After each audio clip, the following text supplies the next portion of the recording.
Cinema screen लेके आया आपके पेश। मिट्टी और पत्थर से बना बर्फीला सीना, पहाड़ जैसा तना, अंधेरा है इनका दोस्त और रोशनी इनकी मौत। अगर दोस्तों आप प्रकृति के साथ छेड़छाड़ करोगे तो इसका बहुत ही खतरनाक अंजाम हो सकता है। इस मूवी में हमें यही बताया गया है कि कैसे कुछ लोग एक सोए हुए पहाड़ को जिंदा कर देते हैं, जिसके कारण पूरी दुनिया में तबाही मच जाती है और धीरे धीरे वो अपना रौद्र रूप धारण कर लेता है। तो ज़रूर देखें जिस मूवी का नाम है ट्रॉल्स। मूवी की शुरुआत में हम एक बच्ची को देखते हैं जो एक पहाड़ के ऊपर चढ़ रही थी, जिसका नाम नोवा है, और ऊपर से उसके पिता इसको आवाज़ देते हैं कि छुटकी नीचे रहने का इरादा या ऊपर भी आओगी। तो वो बच्ची बोलती है कि मैं आ रही हूँ, और फिर वो बहुत ही साहसी बच्ची थी और ऊपर चढ़ जाती है। फिर उसके पिता उसके बोलते हैं कि तुम्हें याद है सामने की पहाड़ियों में ट्रोल्स रहा करते हैं। और फिर वो बच्ची बोलती है कि मुझे बचपन की वो कहानी याद है पिताजी, जिसमें 7 ट्रोल्स नशे की धुत में थे और उसके ऊपर सूर्य की रोशनी पड़ती और वो पत्थर के बन जाते। कितनी वाहियात बचकानी कहानी है। तो उसके पिता बोलते हैं कि तुम आंख बंद करके ध्यान से देखो, तुम्हें ट्रॉल्स जरूर दिखेंगे। जब वो अपनी आंखों को बंद करके देखती है तो सामने उसे कई सारे ट्रॉल्स दिखते हैं। और फिर 20 साल बाद का समय दिखाया जाता है जहाँ नोएरा बड़ी हो चुकी थी और वो एक जीवाश्म वैज्ञानिक बन चुकी थी।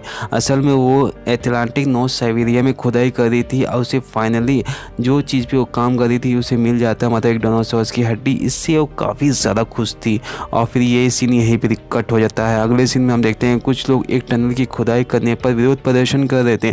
फिर उस वर्कर के हेड बाहर आते हैं और उसे एक्सप्लोजिव से उस टनल को उड़ा देते हैं सबके सामने। और फिर वो जब वर्कर टनल के अंदर जाते हैं तो वहाँ पर अजीब तरह की आवाज़ आती है, भूकंप भी आ जाता है, कई सारे लोग बड़ी पूरी तरीके से मारे जाते हैं। और फिर इसके बारे में वहाँ के ऑफिसर को बताया जाता है कि डोंगरी की पहाड़ियों में भूकंप की गतिविधि दर्ज की गई है। और फिर वो अपने प्लेन को भी वहाँ भेजते हैं उसके बारे में जाँच करने के लिए।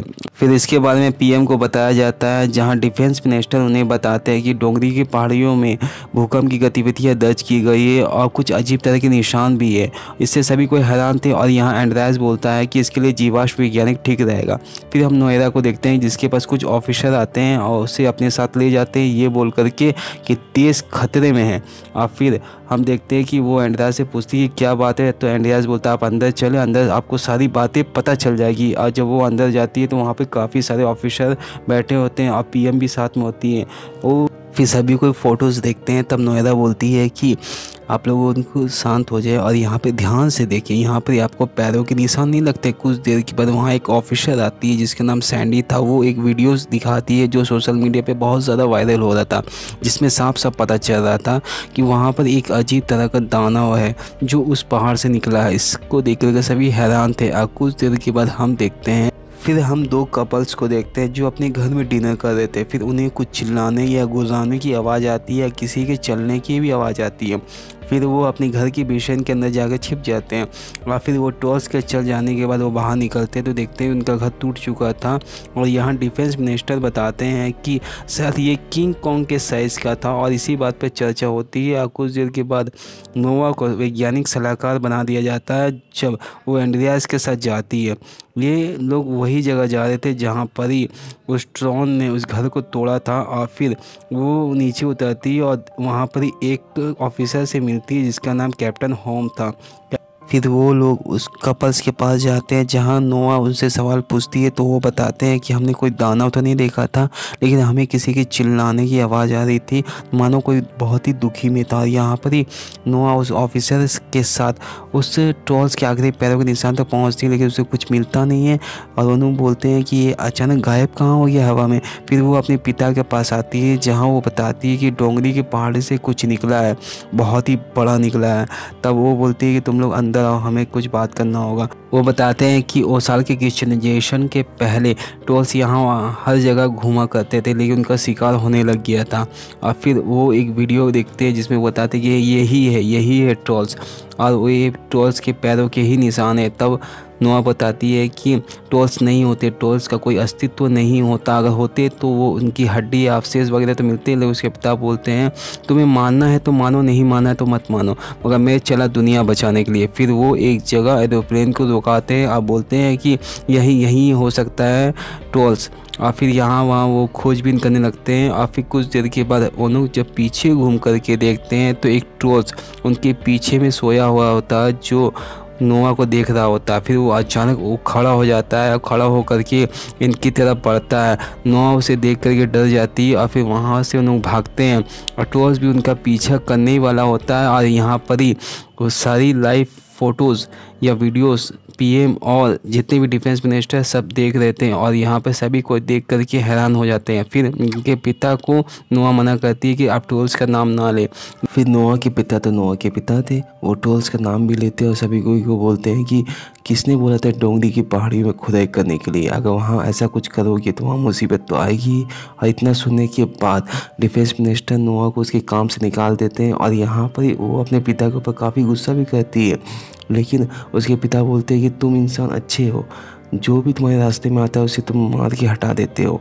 और फिर इतना सुनने के बाद नोआ बोलती है कि ठीक है हम चलते हैं कैप्टन होम के पास, उनसे मदद मांगते हैं और उनके साथ चलने के लिए बोलते हैं। तो फिर वो ले जाने के लिए मान जाता है, लेकिन वो शर्त रखता है कि आप उनको जो भी बोला जाए, जितना बोला जाए उतना ही आप करें।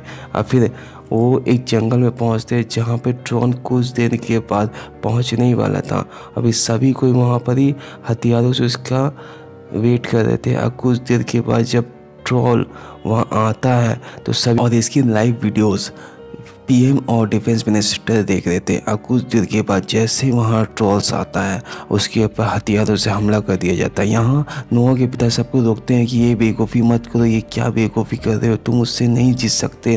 लेकिन कोई सुनने के लिए तैयार ही नहीं था और जितने भी हथियार उसके ऊपर चलाए जाते हैं लेकिन उससे उसके ऊपर कोई असर नहीं हो रहा था। उल्टा वो सभी के ऊपर हावी हो चुका था और वो अपना रौद्र रूप धीरे धीरे ले रहा था और सभी को वो मारना स्टार्ट कर देता है। यहाँ पे सारी मिलिट्री फोर्स यहाँ वहाँ भागने लगती है और बड़ी बुरी तरीके से मारे जाते हैं सभी लोग।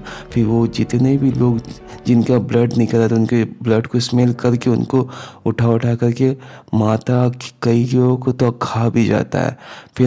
फिर नोआ के पिता ट्रोल के सामने आ जाते हैं और उसे बोलते हैं कि तुम शांत हो जाओ, तुम्हारे पर कोई भी अटैक नहीं करेगा, तुम कृपया शांत हो जाओ। तो ये सब सुन करके वो शांत तो हो जाता है, लेकिन कुछ देर के बाद एक बेवकूफ़ सोल्जर उसके ऊपर गन से अटैक कर देता है, जिससे फिर वो गुस्सा हो जाता है। जब वो पीछे हटता है तो उसके पैरों से नो के पिता को चोट लग जाती है और वो मारे जाते हैं। लेकिन वो मरने से पहले ये बोलते हैं कि घर, पैलेस और भरोसा बोल करके ये मर जाते हैं, मतलब वो कुछ क्लू दे देते हैं। यह नोआ काफ़ी दुखी थी और यहाँ पे हम देखते हैं कि कुछ देर के बाद ये सीन यहीं पर कट हो जाता है।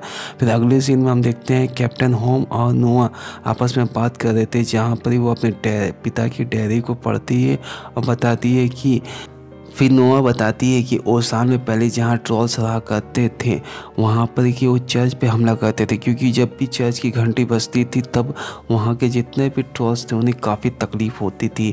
और ये सारी बातें वो जाके डिफेंस मिनिस्टर को भी बताती है, लेकिन कोई उनकी बात पे विश्वास करने के लिए तैयार ही नहीं था। लेकिन वो बोलते हैं ठीक है तुम्हारे पास लास्ट ऑप्शन है, अगर तुम इस पर कामयाब नहीं होते हैं तो फिर हमें कुछ सख्त एक्शन लेना पड़ेगा। फिर हम देखते हैं कि वो टॉस एक पार्क के सामने खड़ा होकर के सभी आदमियों को देख रहा था।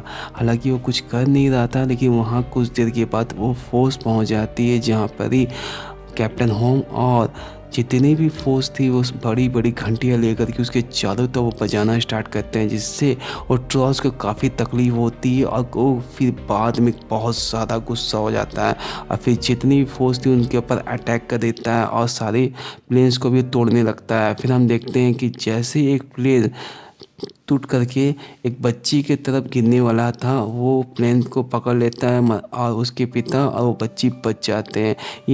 ये सब कुछ नोआ उसकी आर्मी फोर्स देखती है। फिर हम देखते हैं कि मीडिया में भी बात फैल चुकी थी कि एक दानव शहर में आ चुका है। फिर हम देखते हैं कि पीएम नोआ को अपने पास बुलाती है, अब बोलती है कि तुमने जितना मदद करना था कर लिया और अब तुम यहाँ से जा सकती हो और ये सब कुछ अब डिफेंस मिनिस्टर संभालेगी। यहाँ पीएम डिफेंस मिनिस्टर को बोलती है कि बस उस शैतान को मारो जितना जल्दी हो सके, मुझे उसकी मौत चाहिए। फिर हम देखते हैं एंड्रियास ये सब के लिए तैयार नहीं होता और उससे भी उसके काम से निकाल दिया जाता है। फिर पीएम आकर के सारे लोगों को बोलती है कि इमरजेंसी अलाउट हो चुका है और जितनी जल्दी हो सके इस शहर को आप लोग खाली कर दे।